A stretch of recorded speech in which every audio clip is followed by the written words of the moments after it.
Selamat pagi Bapak, selamat pagi Roh Kudus, selamat pagi Tuhan Yesus. Terima kasih buat nafas kehidupan yang Kau berikan satu hari lagi di pagi hari ini Tuhan. Kami boleh menghirup udara yang segar, kami bangun dari tidur kami, dan kami mau menghadap Bapa kami yang di sorga. Biarlah Tuhan sebelum kami melakukan aktivitas kami mau cari dulu kerajaan Allah dan kebenarannya, sehingga apapun yang kami lakukan, setelah kami mencari kerajaan Allah, kami memperoleh keberhasilan dan keberuntungan. Terima kasih Bapa, terima kasih Tuhan. Ajar kami untuk terus menjadi dutanya Engkau, menjadi representatifnya kerajaan Allah. Di dalam nama Tuhan Yesus, Tuhan berkati setiap alat-alat yang kami pakai, gadget, signal saluran yang kami gunakan, semuanya dikuduskan, dijaga Roh Kudus, sehingga berjalan sampai dengan selesai dalam penyertaan Tuhan. Dalam nama Tuhan Yesus, kami berdoa, kami bersyukur, haleluya, amin. Ya, shalom warga kerajaan Allah. Selamat pagi buat semuanya, selamat berakhir pekan. Kita masih dalam living as citizen of heaven, warga kerajaan Allah. Yang pagi hari ini kita bahas tentang yang namanya representing heaven on earth, mewakili sorga di bumi. Ya, datanglah kerajaanmu, jadilah kehendakmu di bumi seperti di sorga. Bapak Ibu Saudaraku yang dikasih Tuhan, dan juga ayat yang saya tampilkan, Yesaya 60 ayat 1 sampai 2, bangkitlah, menjadi teranglah, sebab terangmu datang dan kemuliaan Tuhan terbit atasmu. Sebab sesungguhnya kegelapan menutupi bumi dan kegelapan menutupi bangsa-bangsa, tetapi terang Tuhan terbit atasmu dan kemuliaannya menjadi nyata atasmu. Warga kerajaan yang diberkati Tuhan, pagi hari ini kita diajar dan kita harus mau belajar tentang bagaimana menjadi wakil di sorga, mewakili sorga di bumi. Firman yang kita kutip tadi, datang kerajaanmu, jadilah kehendakmu di bumi seperti di sorga, yang tertulis dalam doa Bapa kami, Matius 6 ayat 10. Bapak Ibu Saudaraku yang dikasihi dalam nama Tuhan Yesus, gereja kita mengajarkan kita bukanlah hanya menjadi orang Kristen yang biasa, bukan menjadi orang Kristen yang pasif, tapi harus menjadi orang Kristen yang aktif. Untuk itulah kita dipanggil menjadi representatifnya kerajaan Allah. Representing heaven on earth bicara tentang sebagai warga kerajaan yang menjadi perwakilan sorga yang ada di bumi, kita harus bisa mendatangkan sorga di bumi ini lewat perbuatan baik kita yang mencerminkan karakter Kristus, yang memberikan dampak yang berbeda dengan yang ada di bumi. Satu perkataan yang saya kutip dari Babe Roni kemarin dalam encounter, beliau katakan seperti ini, tujuan orang Kristen bukan sorga. Bapak Ibu Saudaraku yang dikasih Tuhan, saya cukup terpukau dan cukup fokus dalam hal itu, dan saya tertarik dengan pernyataannya beliau. Tujuan orang Kristen itu bukan sorga, sebab kita sudah menjadi warga kerajaan sorga. Tetapi tujuan orang Kristen dihadirkan di bumi ini menjadi representatifnya Tuhan, menjadi dutanya Tuhan. Lewat apa? Lewat sikap hidup kita. Maka tujuan orang Kristen itu bukan sorga. Tujuan orang Kristen adalah serupa dan segambar dengan Kristus. Meraih keserupaan dan segambar dengan Kristus. Artinya apa yang Yesus lakukan 33 tahun di bumi, itu yang harus kita kejar.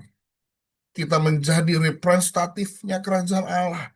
Kita mengejar karakter Kristus yang kita latih setiap hari. Lewat apa kita latih? Salah satunya lewat KGP.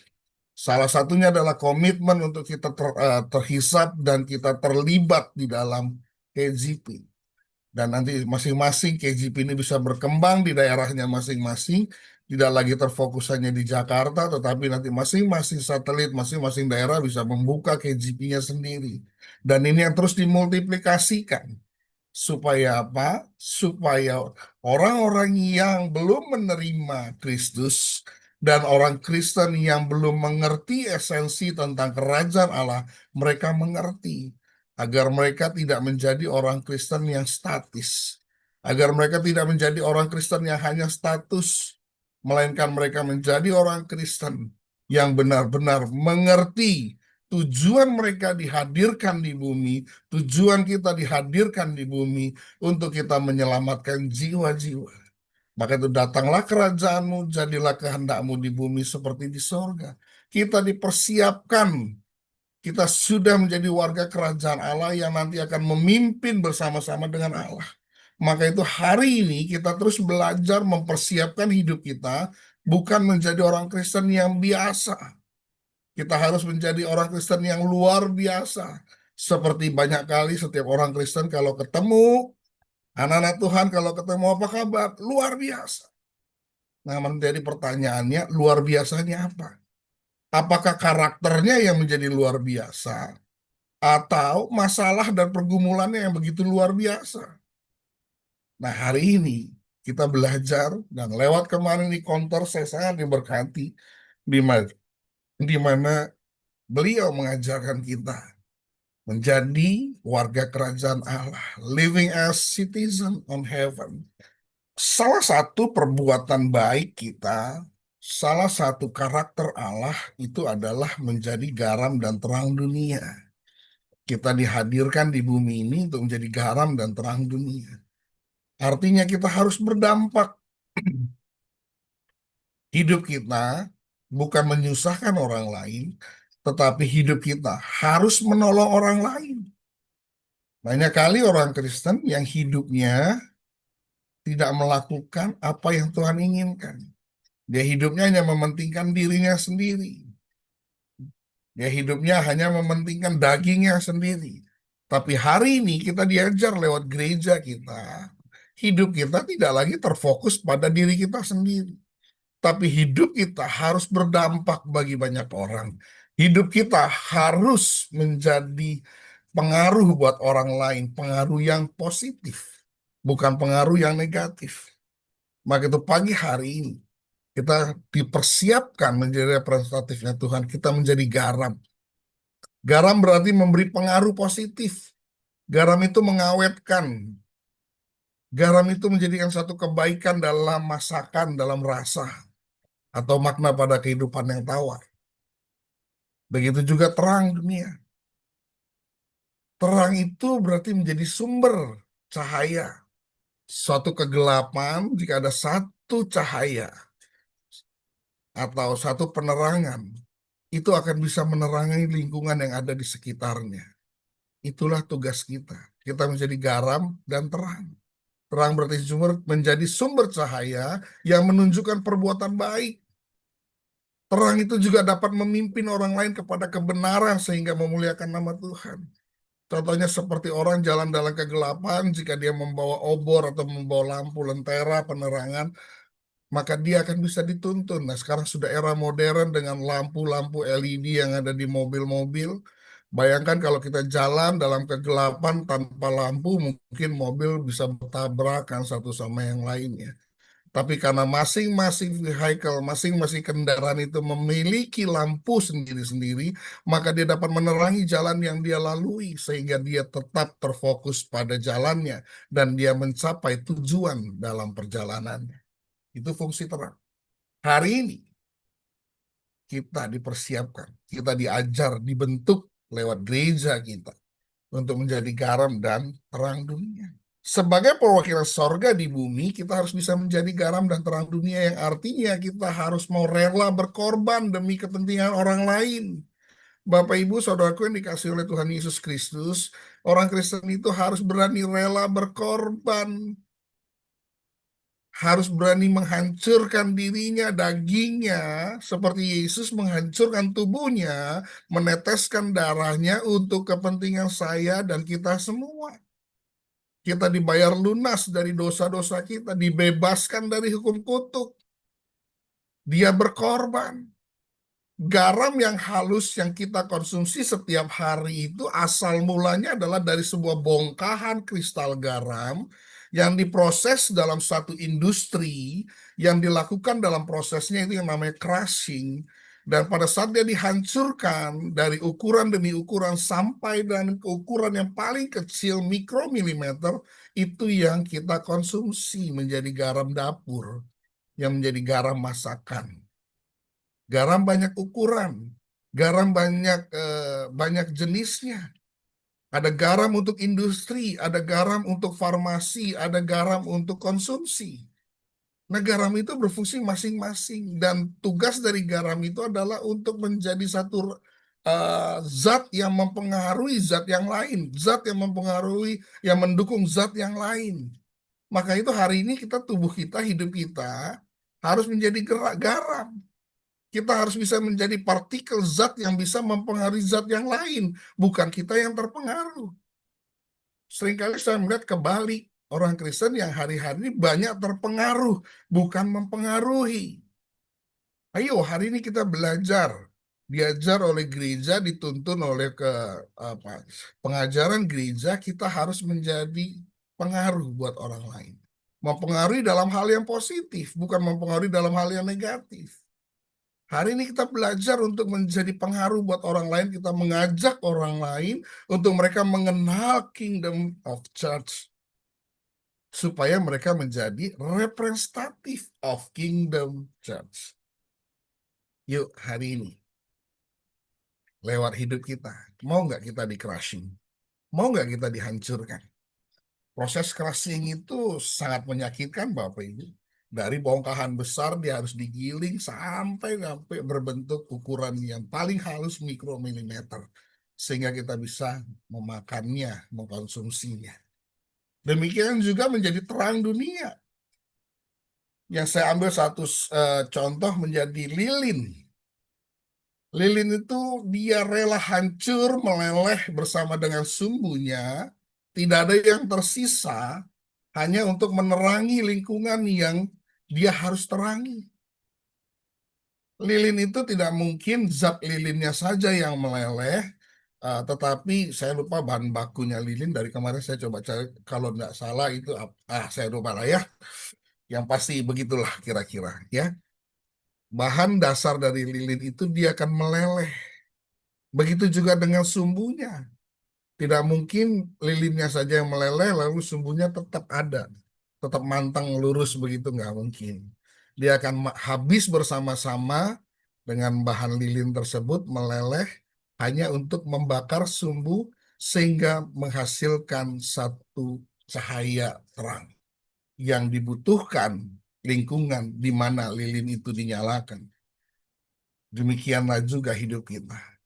Kita harus rela meleleh, rela hancur hanya untuk kepentingan lingkungan yang ada di sekitar kita. Bukan terbalik. Kita yang menghancurkan hidup orang lain hanya untuk kepentingan kita sendiri. Seringkali kekristenan itu demikian. Kenapa? Datang ke gereja bukan untuk melakukan hidup yang mengejar kehidupan yang serupa dan segambar dengan Kristus, tapi berbalik. Menciptakan suasana di mana gereja harus mementingkan kepentingan dia, pribadinya, oknumnya. Gereja harus melihat apa yang menjadi kebutuhan si oknum tersebut. Hari ini, yuk, forget it, lupakan hal itu. Kita rubah mindset kita. Kita diajar untuk kita bisa berubah. Di mana hidup kita harus bisa meleleh, bisa hancur. Kita bisa berkorban buat orang lain. Yang kedua yang saya tertarik dalam encounter semalam, beliau katakan begini, beliau disiplin dalam menggunakan keuangannya, bukan untuk mirip atau bukan untuk apa ya bahasanya ya, bukan untuk hanya mengirit atau menghemat untuk mereka mengumpulkan harta kekayaan mereka sehingga mereka menjadi kaya raya. Tidak. Tetapi mereka menghemat, mereka mengatur hidup mereka sebaik mungkin, sesederhana mungkin, agar mereka bisa mengumpulkan apa yang mereka dapat kumpulkan, bukan untuk kepentingan mereka pribadi, melainkan untuk kepentingan orang banyak, melainkan untuk kepentingan orang lain. Bapak Ibu, saya sangat apresiasi dan jujur, saya terberkati dengan apa yang saya dapat semalam di counter. Maka itu saya mengingatkan buat kita semua yang bisa hadir dalam e-counter setiap bulan, buat yang ada di Jakarta, ayolah kita bergabung, kita ambil impartasi itu. Gimana you bisa menjadi representatif kalau you tidak dibekali? Bagaimana kita bisa menjadi representatifnya kerajaan Allah kalau kita tidak diperlengkapi? Impartasi itu yang sangat penting. Maka itu saya mengingatkan para pengerja, baik di Teluk Naga, baik yang ada di KGC, jika ada kegiatan di counter, bulan depan ada di Beleza, yuk semua ambil bagian aktif. Tinggalkan kegiatan kita. Saya pun demikian, saya belajar untuk mengatur waktu saya sebaik mungkin dalam pekerjaan, supaya saya semakin hari semakin mengerti. No effort, no result. Hari ini yuk berusaha. Gimana caranya? Sekalipun letih, lelah, kemarin pulang dari e-counter sampai rumah sudah jam 12, harus persiapkan bahan dan sebagainya. Bapak Ibu, saya percaya Tuhan terus tolong saya. Hari ini mau nggak bayar harga? Mau nggak berkorban? Salah satu rela berkorban, engkau mau tunduk pada otoritasmu, mengikuti apa yang menjadi perintah dari atasanmu, sekalipun itu melelahkan, menyakitkan, kau mau tetap komitmen. Supaya kita diperlengkapi. Kalau kita nggak hadir, kita nggak datang, apa yang kita bisa diisi? So, apa yang harus kita impartasikan ke orang lain? Apakah kita mau jadi Kristen NATO, no action talk only? Harusnya dibalik. Kita jadi orang Kristen yang banyak bertindak, sedikit berbicara. Karena kekristenan itu dilihat bukan apa yang kau sampaikan, yang kau katakan, tapi melainkan apa yang kita perbuat. Itu yang saya kutip dari pemimpin saya kemarin malam. Bukan tentang apa yang kita sampaikan. Kau boleh jago dalam teologimu, kau boleh jago dalam penafsiranmu, hermeneutikmu, dan doktrin-doktrinmu. Tapi kalau gaya hidupmu tidak mencerminkan karakter Kristus, gaya hidup kita tidak mencerminkan Kristus, nothing. Yuk, pagi ini kita belajar. Saya sangat diberkati. Maka itu saya mengajak, mendorong semua para pengerja di Belesa, Teluk Naga, dan dimanapun yang bisa terjangkau untuk ikut e-counter setiap bulan. Please, atur waktumu sebaik mungkin. Jangan paksa Tuhan untuk menggenapi apa yang kita mau, tapi kita nggak mau paksa diri kita untuk menggenapi apa yang Tuhan mau. Sekali lagi saya sampaikan, jangan paksa Tuhan untuk menggenapi apa yang kita mau, tapi kita nggak paksa diri kita untuk menggenapi apa yang Tuhan mau. Hari ini kita belajar. Sekalipun capek, Bapak Ibu, lelah, letih, lesu, loyo, letoy. Tapi saya mau terus belajar. Yang saya lakukan belum seujung kuku yang Yesus lakukan. Hari ini, yuk kita belajar. Jadi garam, jadi terang buat sekeliling kita, buat sekitar kita. Jadi terang dan jadi garam buat keluarga kita. Bapak Ibu saudaraku yang dikasih Tuhan. Saya apresiasi sekali. Karena yang beliau sampaikan bukan beliau menunjukkan kehebatan beliau dalam pelayanan. Beliau menunjukkan komitmen, konsistensi, dan keberhasilan dalam pencapaian pelayanan dia. Dibuktikan lewat apa? Istrinya. Di saat istrinya confirm apa yang dia sampaikan, is it true for me? Itu adalah kebenaran buat saya. Karena yang melihat kehidupan sehari-hari adalah istrinya. Demikian juga kita. Yang melihat kehidupan sehari-harinya kita, keluarga kita. Maka itu jangan ciptakan kemunafikan dalam keluargamu.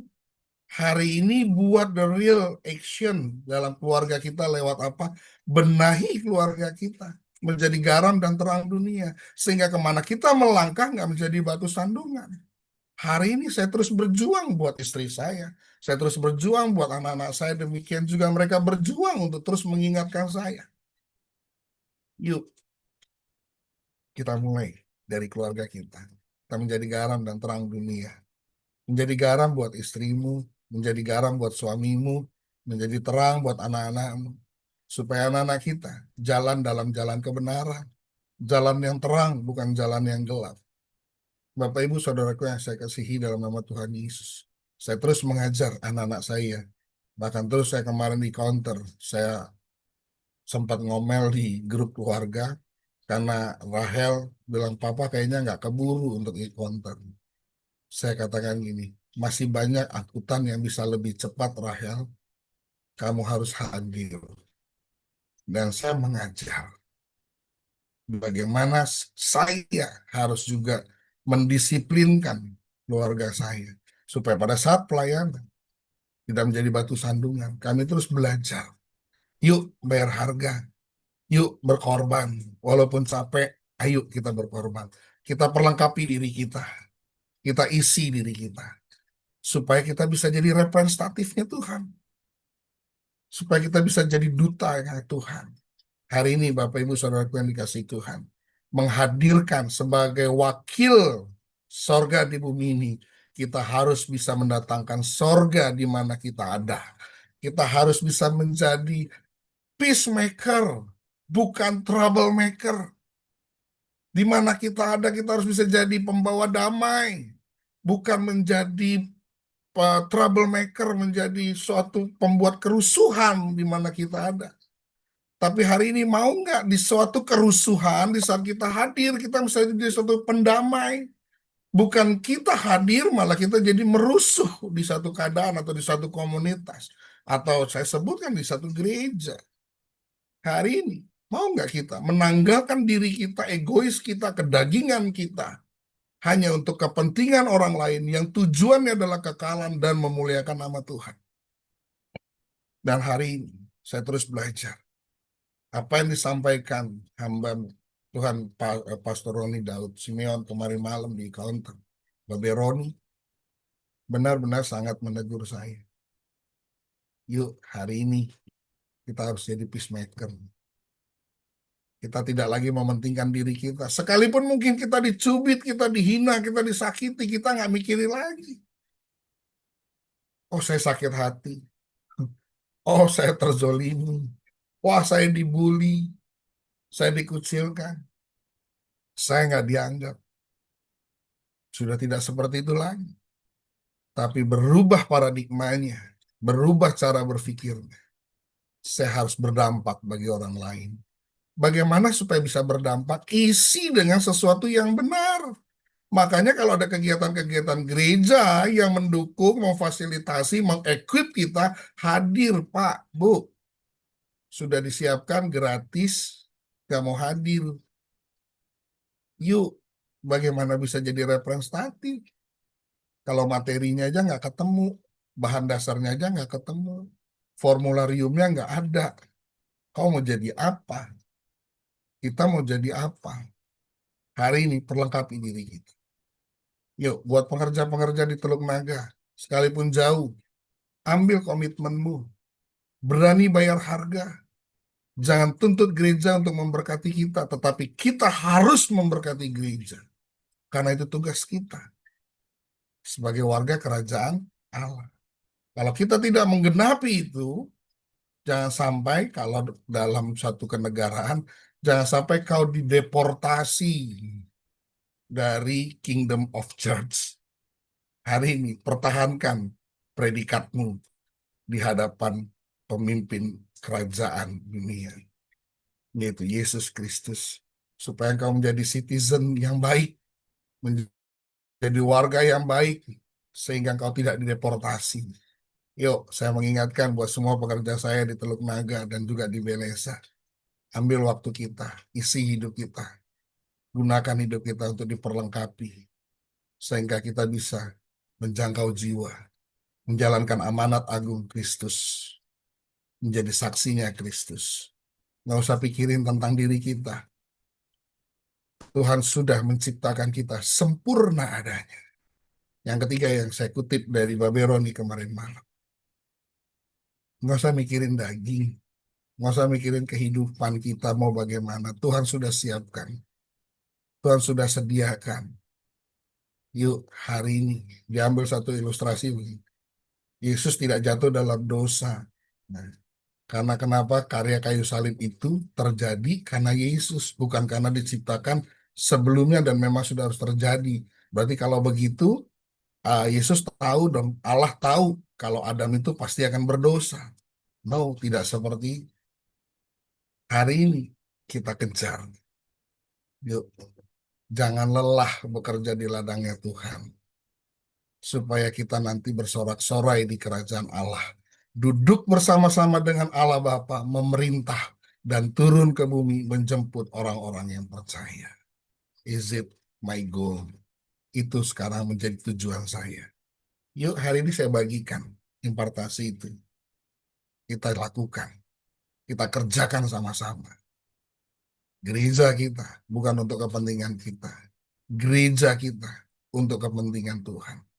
Bayar hargamu, berkorban, hancurkan dagingmu seperti garam yang dihancurkan dari bongkahan-bongkahan menjadi partikel yang halus sampai hampir tidak kelihatan, tapi bisa dirasakan. Yuk, pagi hari ini kita belajar. Nanti kita masuk dalam break room, kita sharingkan.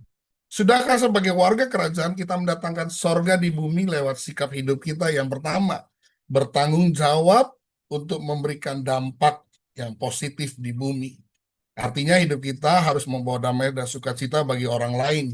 Peacemaker, bukan troublemaker. Yang kedua, mau rela berkorban dan mengasihi tanpa syarat.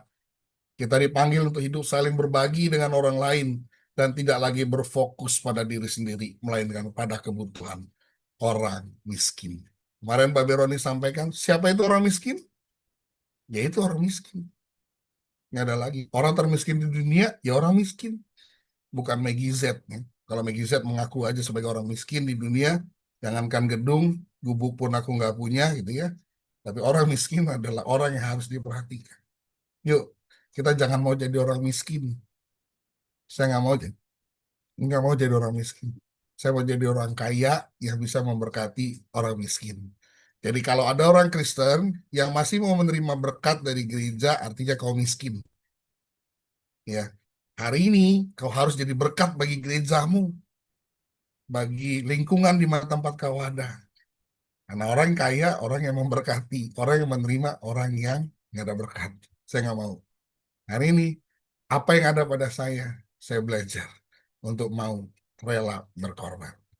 Yuk nanti kita bahas dalam kurikulum kita. Sudahkah dua hal ini kita kerjakan dalam diri kita? Kalau belum, apa yang perlu kita sharingkan, apa yang kita perlu kuatkan, dan mungkin ada yang perlu didoakan, boleh dibahas di roomnya masing-masing. Kita satukan hati kita tundukkan kepala. Bapak, terima kasih. Hamba sudah selesai menyampaikan kebenaran firman Tuhan. Biar segala kekurangan dari apa yang hamba sampaikan, Engkaulah yang menyempurnakan di hati setiap para pendengar, peserta yang ikut terlibat di dalam Zoom ini, Bapak. Terima kasih Tuhan, terus berkati kegerakan KGP, Tuhan berkati gembala kami, Bapak Togap, bersama dengan keluarga, agar terus bisa menjembatani kami. Dalam nama Tuhan Yesus, kami bersyukur, kami berterima kasih, dan berkati dalam break room kami masing-masing. Haleluya. Amin.